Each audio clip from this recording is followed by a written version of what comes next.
Last night, I stayed up late, sketching out ways to communicate with the nincompoops about the plants. I came up with Morse code, signal flags, secret messages, and writing on the mirrors in their bunks. Then I realized none of those things would work, so I went to sleep instead. It's actually quite lovely in the Baya Swamp right now. A mild breeze is blowing. Albert is gently rumbling in his sleep. Even the rabbit egrets are quiet for a change. A sun is shining, and there's nothing to disturb the stillness of this sanctuary. Almost.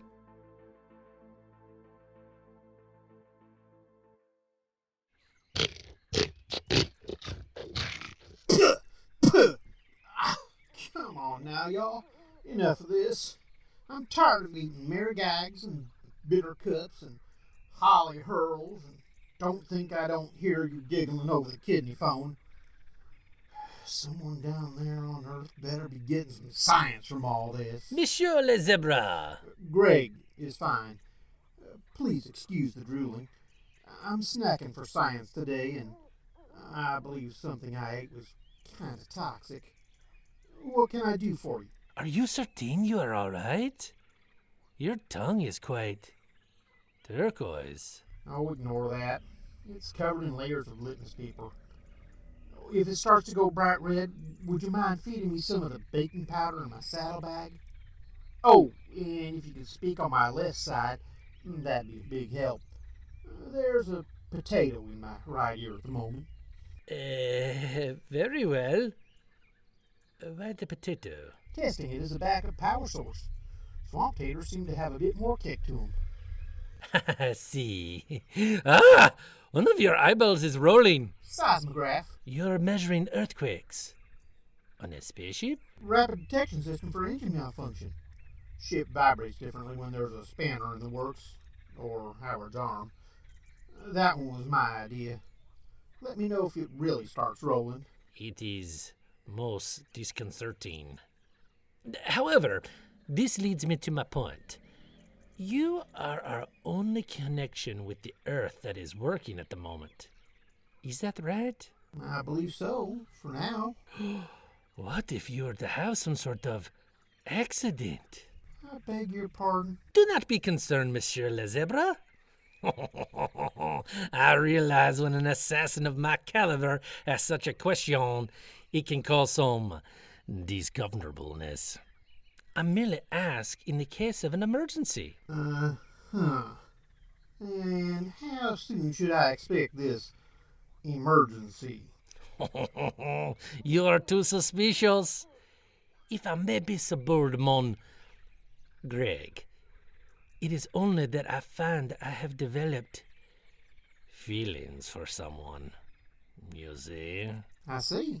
And should there be, shall we say, an interruption of your ability to communicate, and only in the most extremement of emergencies, of course, can use be made of your kidneys without your assistance? Who's a lucky crew member?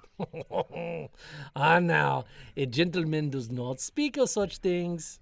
Mr. Frise, last night during dinner, you told us of time when you assassinated someone and hid his fingers, eyeballs, and nose in plastic Easter eggs and hid them around the city on Easter weekend. Dressed as a bunny. But of course it was Easter weekend. It's the only time those little plastic eggs are to be found in the everything for one franc shops. My point is, calling yourself a gentleman might be a bit of a stretch. In truth, I have the passions for the, strangely accented woman from Earth. This is why I wish to have access to your kidneys. Can we call it a telephone from now on? You having dibs on my kidneys is making me nervous. Yes. I would not want your kidneys to be nervous. You do understand my wish to communicate, even if you are incommunicado, eh? Far be it from me to stand in the path of true love. The external override from my phone is up my left nostril. You're not serious. I am, but relax, Frise. I'm a machine. There's nothing up there but some wires and a button. Push it and hold, and you'll be connected to the G2 switchboard. Can't guarantee there'll be anyone there to answer, but it's worth a shot. Don't let up on the button, though, or you'll disconnect. I see. Well, this is very good to know. Should there ever be any sort of gravis boat?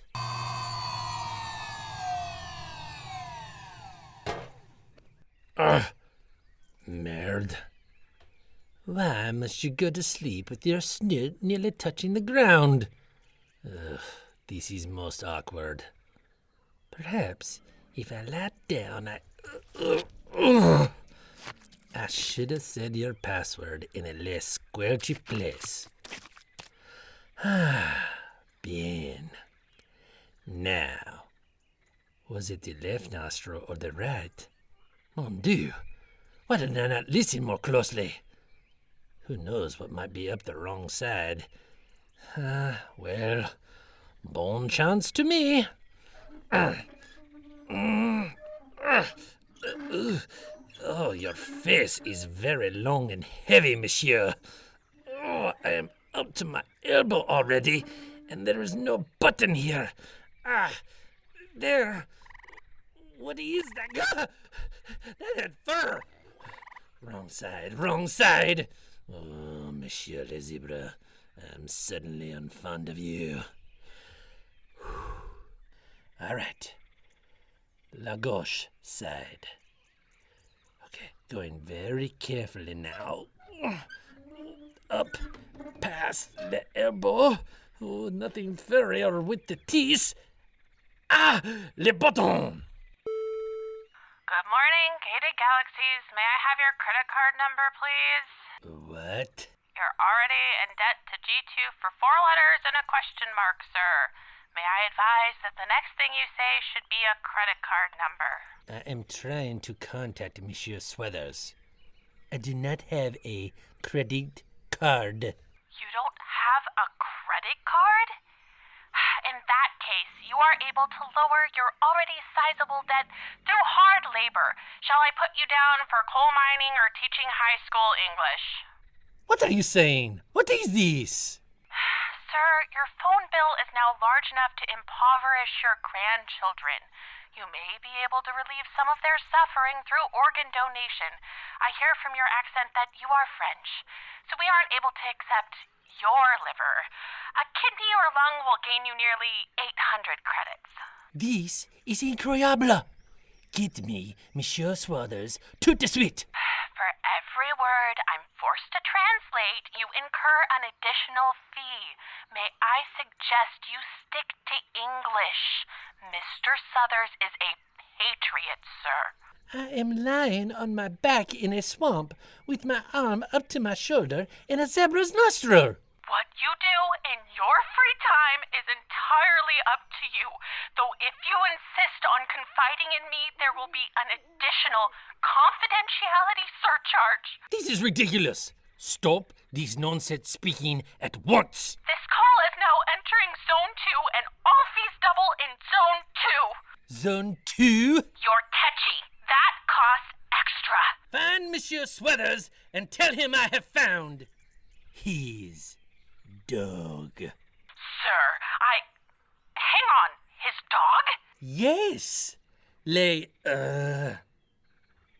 Bichon Frise. Transferring you now.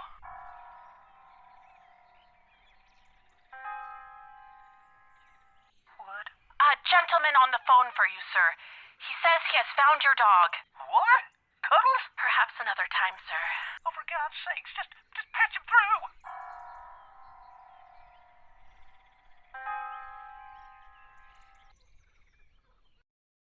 Hello? I mean, hello? Frise, is that you? Why do you sound so muffled? I am talking up a zebra's nose and through his kidneys. I don't care if you're talking out of King Tut's sphincter on Mummy's Day. Dang! This is one of those rare times when your reality is weirder than my homespun wisdom. Now tell me about my dog. Who the devil are you talking to? And shove over. You're taking up all the room in the tent. This ain't a tent. It's a GD straitjacket with zippers. Well, I suspect that you know what that feels like better than I.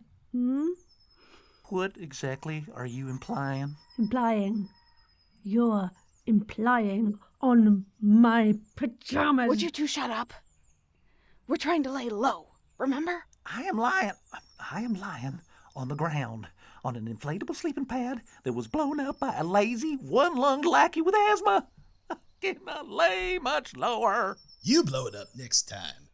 You get enough hot air to keep the Macy's Thanksgiving Day parade going. Buck, I swear you stick your foot in my face one more time. Oh, yeah? What you gonna do about it, huh? I'd like to lie on my right side now. Everyone ready for a rollover? Count of 3. Oh, shut it all, Lydia. That's it. Let me out of here. Oh, God dang, this gold dang zipper stuck. Oh. Are you there, What's Swagger? your mister? How you doing? Who's you? I'm calling all the way from space. Free at last. I went from a 65-room ding-dang mansion with a chandelier in the GD refrigerator to a sweaty tent in the middle of nowhere. No scotch, no servants, just a bunch of hippie idiot do-gooders. Are you still there?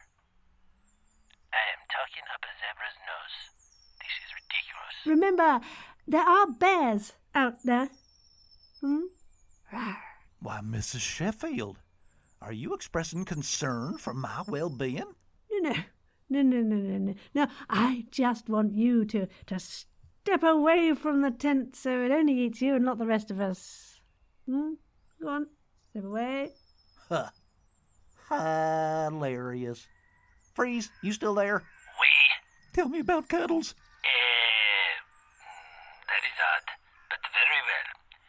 When two peoples are very, very fond of one another, they wrap their arms around each Oh, other. for the sake of Aunt Gertie's chastity belt, will you tell me about my dog? Oui. I have found him, and he is well. I am calling you to learn how to thaw him out safely without having to involve the so-saucy computer. Is he in Pod Bay 3? He is. Well, then you just flip that lever on the side of his pod and open the door. No one on that bay was frozen using the MRDR protocol. Just shut the door quick before my wife wakes up, or you'll be dreaming of the sweet release of death before your first anniversary. Oh, hell. Something's rattling in the bushes. You get him out safe and you hightail it back here. You hear me? Oui. Wait. What is this hat tail? Ah! He has hung up. How do I return to Earth? Oh, perhaps this hat tail is the name of an escape vessel? Having overheard the Albatross's explanation of how to get in and out of Pod Bay 3, the Bichon Frise is able to enter the secure area undetected and with relative safety. His math isn't quite as good as hers, so he ends up with a few bruises and a cracked rib, but I did say relative safety. Once in Pod Bay 3, however, he doesn't release Mrs. Southers or her dog. Ow. Ooh, come along. You'll be all right in a minute. Lean on me. Ow. No. Do not lean on me. Oh, now where is that button? Ah, here. Allons-y. We only have 3 minutes. Look, I'm no psychologist, but I do think we need to be cautious here. The Bichon Frise... Pretty sure that's Frise. Nope. Is a man with drive and ambition. Without a mission to keep him occupied, he could be even more dangerous. It's not that I don't agree with you, Doc, but what do you want me to do?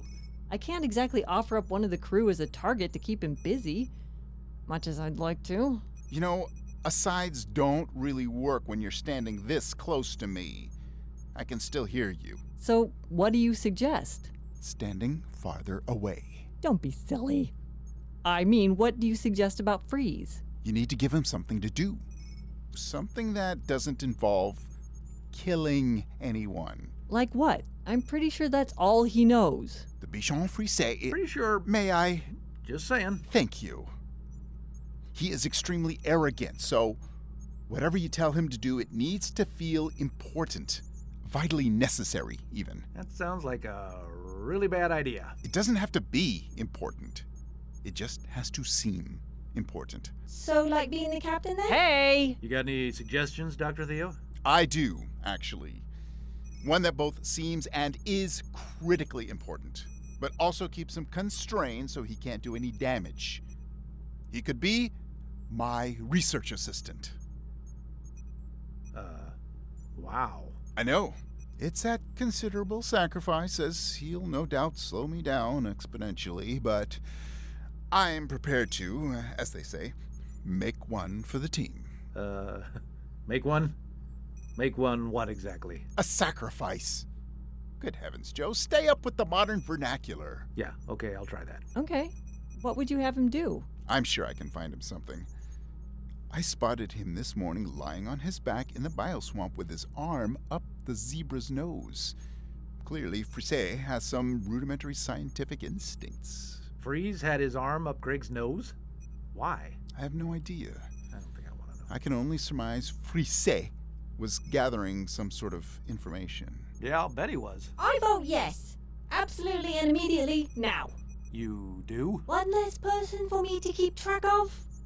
Alright, so we're putting the freeze on buggerology. What do we do about Colin? Why does anything need to be done about Colin? Do you really want a superpowered sulker aboard this ship?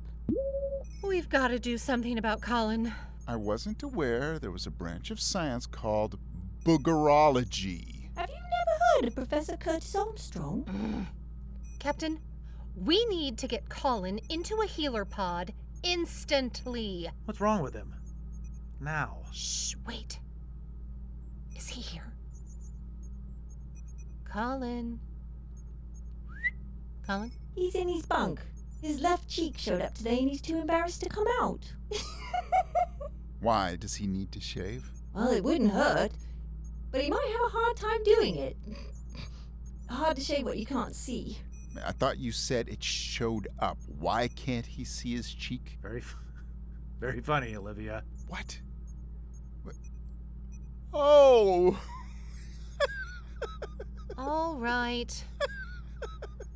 Now that we've concluded the discussion on boogers and butt cheeks, perhaps the adults in the room could take over. Oh, for heaven's sake, Captain! And I expected better from you, Dr. Theo. I confess I'm finding this conversation quite amusing. I believe I may be regressing. Fascinating. I wonder if it's oxygen deprivation or just the company I'm keeping. Ahem?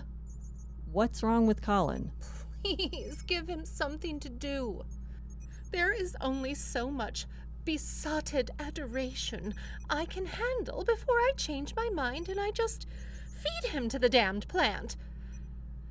For now, guilt over his wife is keeping him in check, but I would prefer not to find out how Colin woos a woman. Woos. Does anyone know what happened to Colin's wife?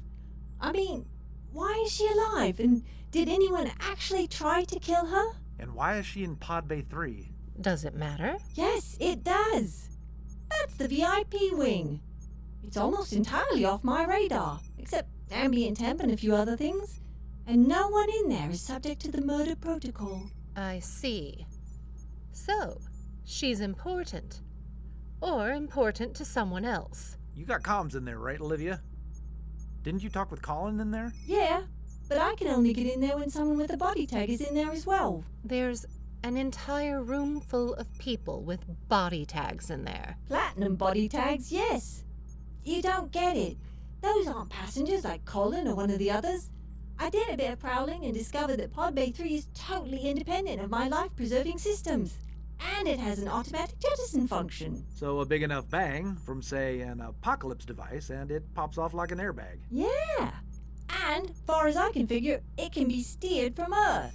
So, what does that mean? Clearly, they weren't intended to be food for the plants. I'll bet Southers knows something. Maybe everything. He's with our gang now, so maybe they'll get some answers from him. Or get him killed. So, Colin's wife is in the VIP wing, but not because he put her there. Meanwhile, Colin is falling in love with the albatross, but she'll only break his heart and then feed it to him. Personally, my money is on Leet and Dr. Theo. They seem well matched. Like, Leet can protect the doctor from all of his swooning fans, and oh my God, what is happening to me? Well, let's try to steer clear of that from now on, alrighty? What the hell? Did that bear just give you a fish? Oh, yes, you haven't met the new Donna, have you? It's the one who can terrify the black bears with nothing more than Minnesotan homilies. This is too much. I only suggested he consider fattening up on berries instead of losing his own. Well, that was damn impressive, all I got to say. I come from the land of the Vikings, I once kissed the Kensington runestone. Don't! The what? Damn it! Just proof that the Vikings were in the land now known as Minnesota as long ago as 1362, that's all. It's a stone slab covered in runes, discovered by Olaf Ullman in 1898. Where's Julie? Tangled in the roots of a tree. Excellent distraction technique, Benjamin. Yes, thank you so much. Good boy. No, really. Where is she? Oh, not that I care much, but, she was just here, wasn't she? And where's Buck? Oh, Buck, yes, he ran into the lake to get away from the bear, I think. Well, she wanted an urgent swim, perhaps. Did no one tell him black bears can swim? Yes, I'm sure one of us would have, had we known that. Your lady wife has been mighty keen to get back to those tunnels. We should probably head on back, just in case. I reckon she just slipped away to do some reconnoitering on her own. Honestly, I have no idea what Julie's capable of. Yes, well, she may not have known herself until recently. There's nothing like a good adventure to loosen the bolts, eh? Jiggle the whatsits. They're not too much, obviously. One has one's dignity to maintain. I'll try to call her cell again. Don't bother. I'm here. There you are. You missed the excitement. Where you been? It looked like you had the bear situation under control, so I went back to the hotel. I created those plants. I just wanted to be sure they hadn't hurt anyone. Oh, couldn't you just wait until tomorrow and read it in the newspaper like everybody else? So, what actually happened? The plants are gone. Everyone's okay. There's no damage, except that the shower curtain and carpet are gone. It looks like they went out the bathroom window. Yeah, they're no doubt heading back to the tunnels to join up with the mama and the papa plant. We should intercept them before they get a chance to join forces. I can't believe I'm saying this, but I agree with Southers. The tunnels are unattended now, but the closer they get to whatever they're planning, the harder it'll be to get in there. Young lady, people pay good money to agree with me. Thank you. No, they pay good money to not get beat up. There's a difference. Not on my end, there ain't. Oh, well, I'd pay you hush money right now if I thought it would work. Seems like going back might be more informative if we had an idea what we're looking for. How's about we split up? 2 of us can scout for info in the resort, and 3 of us can head to the tunnels. Well, I reckon it's the tunnels for me. Oh, you miscounted. Ben, Mrs. Sheffield, Julie, Glinda, and I make 5. I reckon it's the trunk for you. Oh, come on now. Ain't I showing I can be trusted? No way. As far as I can throw you. Oh, don't look so disappointed, Southers. If Buck survives, well, you'll have someone to keep you company. If he doesn't, well, you'll have more room and oxygen. Win-win. Fine. But leave me my flask. No, wait. Leave me one of yours. There ain't room for me and my flask in there. All right, then. Let's break down the campsite and get a move on. Ben. What? Suthers didn't offer to stay here. Why would he? That tent is more uncomfortable than our old fold-out couch. More uncomfortable than the trunk of a car? He's up to something. He's the one who suggested we go back to the tunnels. You think he might know what we're looking for? I'm sure he does. He's in this up to his overgrown ear holes. We've got to get in touch with the Oz9 and find out what they've learned. And to warn them to stay away from the plants. I just hope they haven't done anything stupid. Are you kidding me? Holy crap. Hang on a minute. Hang on a sec. I'm sorry. Let me get myself together. Oh, God. Oh, hang on. Oh, okay, come on. Oh, that's so unprofessional. Get back together. Okay. Avocado yogurt.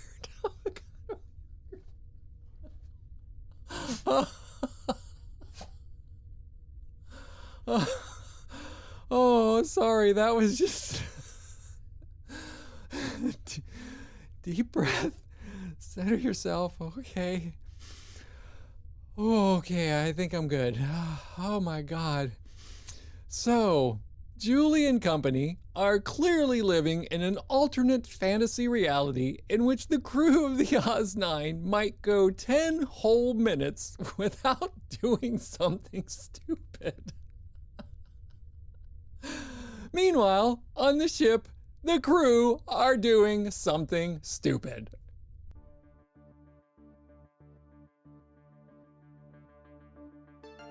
You've been listening to Kevin Hall as Greg, Aaron Clark as Les Bichon, Frise and Ben, Eric Perry as Joe and Mr. Suthers, Sarah Golding as Mrs. Sheffield, Iri Alexander as Julie, Tim Sherburne as Buck, Bonnie Brantley as Donna, June Clark Eubanks as Glenda and the Albatross, David S. Deere as Dr. Theo Brome, Shannon Perry as Olivia and Madeline, and guest starring Nikki Richardson as the Gated Galaxy switchboard operator. Our music was composed and performed by John Faley. Our artwork is by Lucas Elliott. This episode was directed by June Clark Eubanks. Oz9 is written and produced by Shannon Perry. We love reviews, glowing ones preferably, so feel free to leave us one on Podchaser, Apple Podcasts, or the podcatcher of your choice. Until next time, Space Monkeys, narrator out.